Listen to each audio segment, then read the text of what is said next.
Hey everyone, welcome back to our channel. If you're new here, please subscribe. I'd really love that. If you're returning, how you doing today? Well, we got a lot to cover today. So, get your coffee. Maybe some chocolate, because you just never know with me. First things first.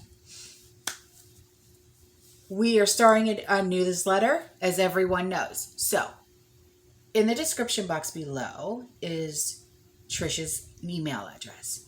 Get a hold of her and tell her that you're interested in the newsletter, if you're interested, okay?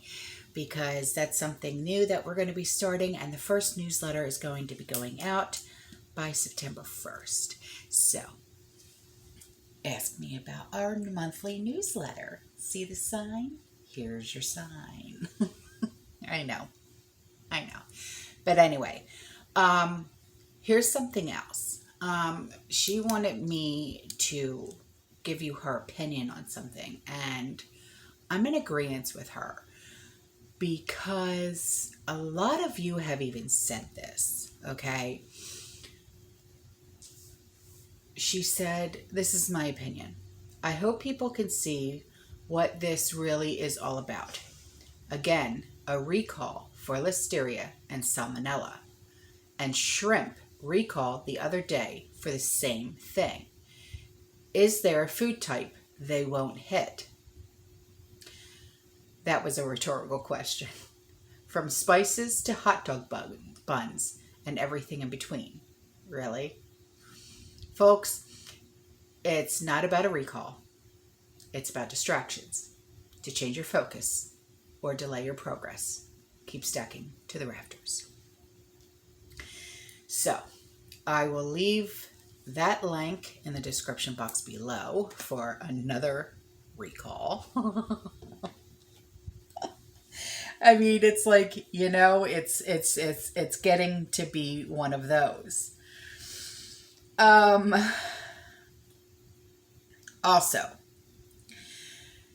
you guys know that I absolutely adore Prepper Nerd's inventory system, right?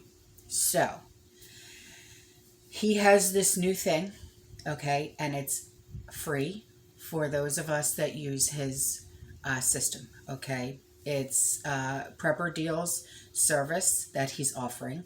It's a great way to discover new prepping products. And when he told me this, I was like, what? You mean you do the homework for us? Okay, I'm in. And it's as well as to see when products that are relevant to prepping are trending down in price on like Amazon, stuff like that, okay? It's based on actual price history that's being consistently monitored, not just what Amazon sales are saying, okay? So he does all the homework for us and says, okay, well, it's cheaper over here, so you don't have to go over here, and you don't have to go and look for yourselves. He looks for you, finds the deals, and says, go over here and get it instead of over here. So that's just another way of him being awesome sauce with his badass system, his inventory system. So I wanted to tell you guys about that. Now, on to this. We have recently discussed how already astronomical container shipping costs are set to rise even higher should China lock down one or more shipping terminals to contain the spread of these new variants, okay? And we've talked about what's really going on with the shipping containers and, you know, all of this. It's chaos, right? So, and these are happening in provinces that have direct exposure to global commerce, okay? So port closures or stricter control measures at ports could also put further upward pressure on shipping costs, which are already very high. All right. Now, it looks that this worst case scenario is in play after Chinese authorities on Wednesday, this was last Wednesday, okay, closed a major container terminal at the port of Ningbo, that's Ningbo, after a dock worker tested positive. And that raised fears among traders that supply chain disruptions that occurred when Yanshan, and that's Yantian, terminal in I'm not very good with pronouncing things, Shenzhen, reduced output by 70% for a month earlier this summer would be repeated. Now, according to Freight Waves, which cited local media reports and logistics operators, all operations at the Ningbo Mendong Container Terminal, also referred to as the Meishan Terminal, were immediately suspended following the positive test results. With this sudden suspension, we expect a delay in planned sailings that might affect your cargo planning.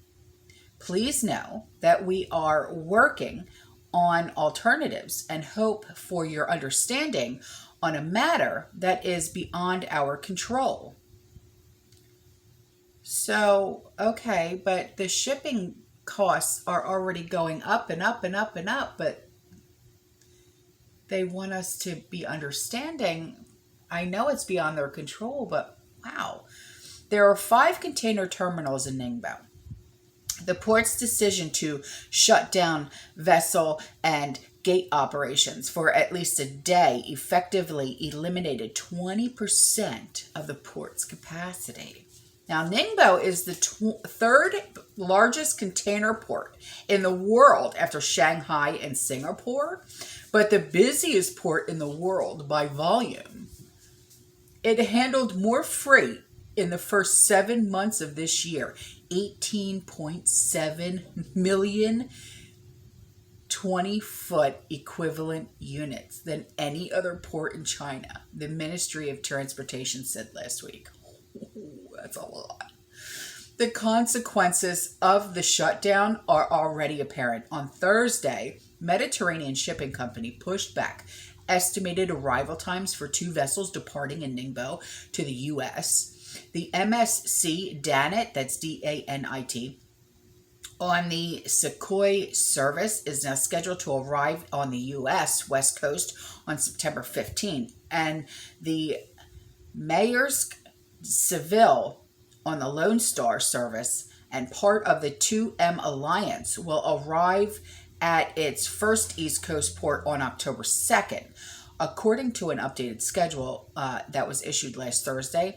Now, with vessels rerouted to Shanghai, ports in the area are experiencing a fresh burst of congestion, with about 30 vessels waiting on anchor at the Yangshan port. And the chart below shows vessels congestion in Shanghai and Ningbo's main ports. So I'll show you that so you can see what they're talking about. That shows the congestion. You see those peaks going up, up, up like that? That's what they're talking about. Holy Jesus. So if the outbreak spreads and authorities take further steps to lock down, the impact potentially could be greater than what happened late May and June, according to Freight Waves. And the limited activity forced vessels to wait more than a week to reach a berth and created ripple effects worldwide. And many vessels skipped for other ports in South China, creating massive congestion in those locations, backlogged shipments 2 weeks to clear from the docks, and are still being pulled from warehouses and factories, upsetting delivery schedules for retailers and manufacturers. Wow. Yikes, guys. Absolute yikes. So this is just, it seems like it's just never going to end. So then this is hitting us direct. Well, not everywhere, but Colorado. And this is apparently the first ever water shortage declared on the Colorado River, triggering water cuts from some states in the West. I don't know. So, low water in the Colorado River's largest reservoir triggered the first ever federal declaration of a shortage on Monday, a bleak marker of the effects of climate change. I know, but I'm just going by what the article is saying. We know. It's like, I know that you know that you know that I know. You know what I'm saying? So let's just go on. In the drought-stricken American West and the imperiled future of a critical water source for 40 million people in 7 states. 7 states. Water in Lake Mead, the mammoth reservoir created by the Hoover Dam that supplies the lower Colorado Basin, is projected to be 1,065.85 feet above sea level on January 1st.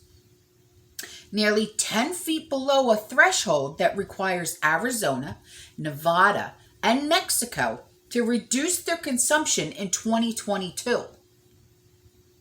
On Monday, it was just under 1,068 feet, or about 35% full, according to the U.S.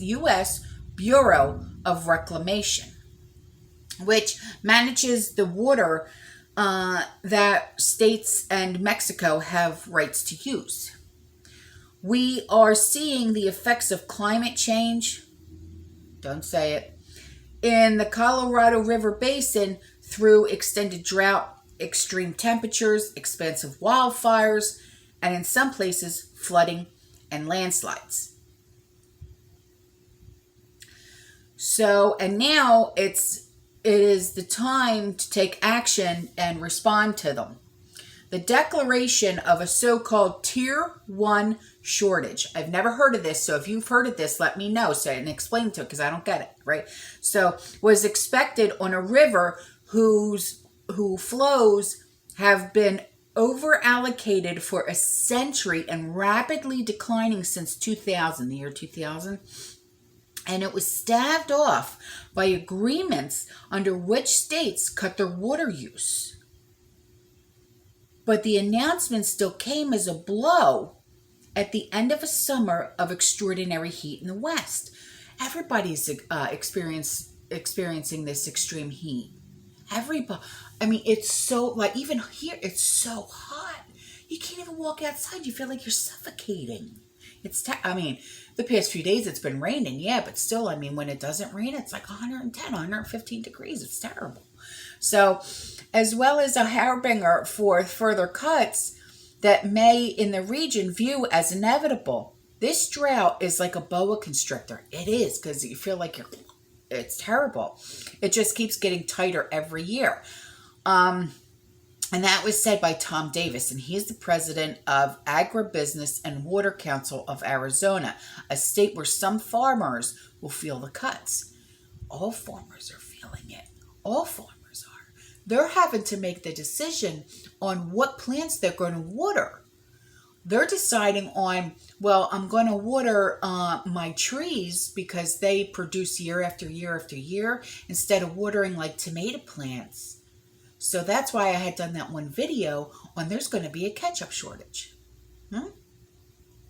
Anyways, so Davis said he still has hopes for drought-ending precipitation, but he is alarmed. I think all farmers, even gardeners, we're all alarmed. We really are. So it's a sobering thing to realize that we are at Tier 1 already. A few years ago, no one was thinking this would happen. It's damn sure got our attention now. Well, of course it is. Of course it is. The river starts at the Rocky Mountains of Colorado, right? and snakes southwest about 1,450 miles. Its waters dammed and diverted along the way to irrigate fields and lawns and deliver water to industry, cities, and taps. States and Mexico divvy up its waters under a complex system first agreed to in 1922.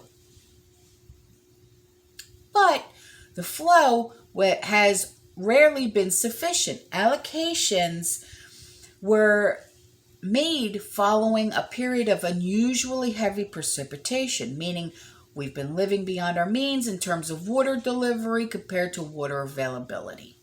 All right. So now 22-year drought, right? A region's most severe in more than a millennium. And climate change, don't say it, have made that a fundamental problem worse. Well, of course it is. So an alpine snowpack that feeds the river has been diminished, was melting earlier this year. Parched soil soaks up much of it before it even enters the rivers and streams, which is absolutely 100% true. If you noticed, before we even got our rainy season, especially down here in Florida, if you even looked at your grass, even walked on it, it was like walking on cornflakes. It was brown and crunchy. It was terrible. So extreme heat evaporates water in Lake Mead and other reservoirs more quickly and causes evaporation from plants. So this is just getting insane. This article is very, very long. I'm not going to read the whole thing, but you know, the links are always in the description box below, so you can have these for your references, so you can check on everything, okay? But it's going to get worse. It really is. Water shortages. So do yourself the favor now. Go get rainwater catchment barrels. Okay. On my community page is the link to buy the rainwater catchment barrels that I have, which are collapsible. Okay. They're through Home Depot and they're like $36. So try and get your hands on some of those. All right. Now, this one, I'll tell you.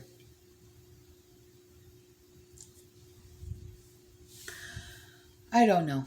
I really just don't. You know, I'm going nuts here. All right? I really am. There's so much going on in the world. And sometimes I feel bad even bringing it to you. I really do.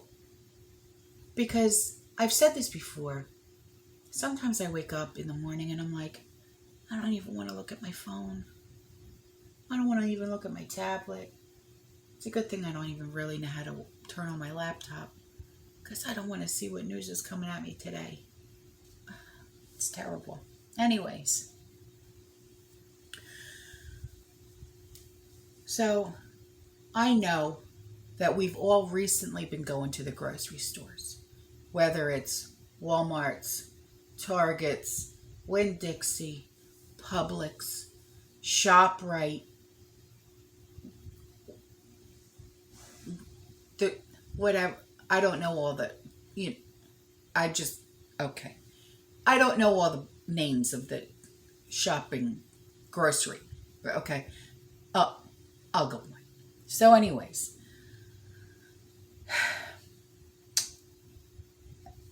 And I know that you've said, because you've told me, you found empty shelves. And what they're trying to do with those empty shelves is take some products and space them out so it doesn't look like the shelves are that empty, right? Well, if you've seen these empty shelves, you're obviously not alone, because I've seen them. You know, we've all seen them. Many people can't seem to find like their favorite essential items since the pandemic has started. Okay? A lot of us that prefer one brand are saying, well, now I have to use this brand. Brand schmand, right? So you can't find cornmeal because I was looking for that. You can't find any of that. You got to buy this, you got to buy that. So you move on. Store employees say it's not because they don't order the products, it's due to a lack of workers to get them from the fields to the warehouses to the shelves. We know this. Store employees say product demand, now listen to this, is 25% greater than it was in 2019. 25% greater. There's really not a shortage of product. The main issue is shortage of workers in all stages of the game. Whether you're out in the field, you're in the warehouse, or you're in the store. That's what this article is saying. We can agree to disagree, but I know a lot of my subscribers, we work in all areas. We're in the fields, we're in the warehouses, we're in the stores. So tell me your experiences. What are you seeing? I mean, from the processing plants to the manufacturers to the warehouses, and then straight to the retails. Sometimes the problem is in the packaging. The metal cans for vegetables, or the plastics for the drinks, and the cardboard that you need, the glass bottles that needed to be put the products in, is what's holding up the process. And we know this. We know that there's a shortage with the metal for the metal cans for like canned goods. We know this. We know that there's also a plastic shortage. We know. There's also a shortage of truck drivers to get the products from point A to point B. I can't find anything more important than truck driving because our goods and services are dependent upon it. And our very lives are dependent on safe drivers. Well, of course. You get mad at people because they don't have your favorite brand of whatever food and toilet paper. It's not the people at the store's fault. It's not really the trucker's fault. But they're doing all they can do. And that's 100% true.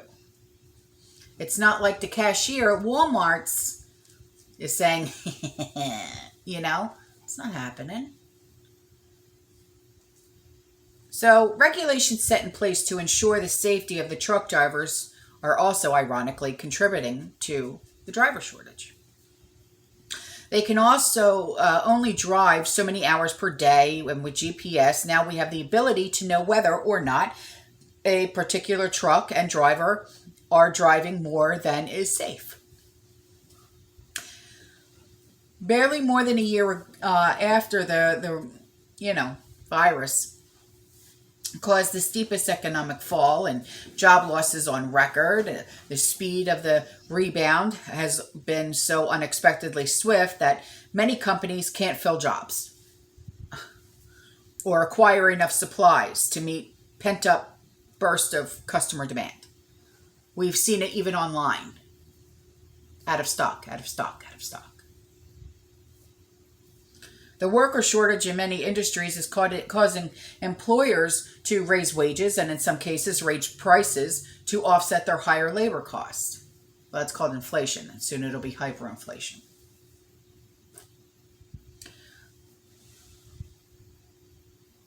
So every store wants to meet their customers' needs, and it bothers us that we can't do that. So we try and stay ahead of the game and follow the news and what's going on, but sometimes it's just a guessing game. And people don't go back to panic buying as they did at the start of the pandemic, but when paper products and cleaning supplies are scarce, now he's seeing a lack of things like a pet food, baby products, and sometimes even water. Well, yeah. Nevertheless, there are some customers who say the product shortages aren't the problem. I notice the shelves have been empty, but growing up, we learn to deal with whatever is on the shelf and make a meal of it and keep moving. It's a good way of looking at it. So,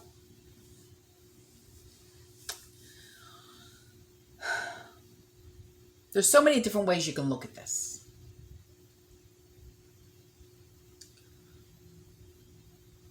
We have our way of looking at it. They have their way of looking at it. You know what I mean? All right, guys, I love you. I'll see you in the next one. You stay safe. You stay positive. You keep prepping. And as always, fearless. Ciao.